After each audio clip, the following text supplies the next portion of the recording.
રાજસ્થાનના માવલ ચેકપોસ્ટ પરથી ગુજરાતના બનાસકાંઠાની અમીરગઢ ચેકપોસ્ટમાં એક આઈસરની એન્ટ્રી થાય છે અને આઈસરમાં પાછળના ભાગે દેખાઈ રહ્યા હતા પૂડા, પરંતુ તે પૂડા નહોતા, તેના નીચે હતા લાખો રૂપિયાના દારૂની પેટીઓ ભરેલા બોક્સ।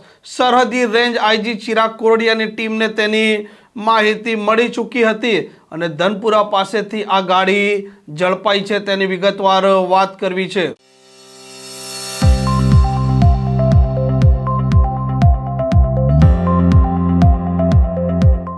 ઉત્તર ગુજરાતનું બનાસકાંઠા છે તે રાજસ્થાનમાંથી ગુજરાતમાં પ્રવેશવા માટેનું પ્રવેશ દ્વાર ગણાય છે અને બુટલેગરો છે તેમના માટે દારૂ લાવવા માટેનો આ સરળ અને સીધો રસ્તો મોટા ભાગે ચર્ચામાં રહેતો હોય છે।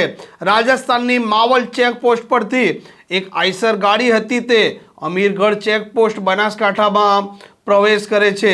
આઈસર કોઈ સામાન્ય વ્યક્તિ જોવે ત્યારે તેને એમ જ લાગે કે આઈસરમાં પાછળના ભાગે પૂડા ભરેલા છે ને તે પૂડાનો ઉપયોગ આ જાનવરોને ખવડાવવા માટે કરવાનો હશે, પરંતુ સરહદી રેન્જ આઈજી ચિરાગ કોરડિયા છે તેમની ટીમને અગાઉ માહિતી મળી ચૂકી હતી કે આ માવલ ચેકપોસ્ટ પરથી અમીરગઢ ચેકપોસ્ટમાં જે આઈસર ગાડી પ્રવેશી છે તેમાં પૂડા નહોતા, પરંતુ તેના નીચે લાખો રૂપિયાના દારૂની ભરેલી આ પેટીઓ હતી।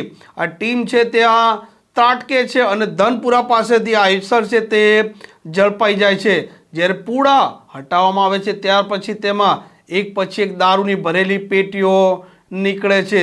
385 આસપાસ દારૂની પેટીઓ છે અને 22 લાખ રૂપિયા આસપાસના દારૂ છે, જો કે ગાડી સહિત તેનો મુદ્દામાલ 32 લાખ રૂપિયા આસપાસનો થઈ રહ્યો છે। ગુજરાતમાં જે પ્રકારે દારૂ દિવસે ને દિવસે હવે પ્રવેશ કરી રહ્યો છે તેને લઈને આ રાજ્યની સ્ટેટ મોનિટરિંગ સેલની જે એજન્સી છે તે તો કાર્યરત હોય છે, પરંતુ થોડાક સમયથી સરહદી રેન્જ આઈજી ચિરાગ કોરડિયા છે તેમની ટીમ પણ કાર્યરત થતી દેખાઈ રહી છે અને તેમણે આ એક ધનપુરા પાસેથી દારૂ ઝડપી લીધો છે। આરોપી વિનોદ કુમાર ગુજ્જર છે તેની અત્યારે ધરપકડ કરી દેવામાં આવી છે। જોકે આ મામલે તપાસનો ધમધમાટ ચાલુ કરવામાં આવ્યો છે, કેમ કે ગુજરાતમાં આ દારૂ કોણે મંગાવ્યો હતો અને તેણે મંગાવ્યા બાદ તેને કોને કોને ડિલિવરી કરવાનો હતો તે મામલે પોલીસ અત્યારે તપાસ કરી રહી છે અને એક પછી એક પળ ઉકલશે ત્યારે જ ખબર પડશે કે આ દારૂ ગુજરાતમાં પ્રવેશ્યો અને ગુજરાતના એવા કયા બુટલેગરો છે કે જે દારૂ સતત મંગાવી રહ્યા છે અને દારૂ મંગાવવા માટે પણ અવનવા રસ્તાનો ઉપયોગ કરી રહ્યા છે। આવા પ્રકારના વિડીયો તમને જોવા ગમતા હોય તો હોટલાઇન ન્યૂઝ ચેનલને લાઇક, શેર અને સબસ્ક્રાઇબ કરો।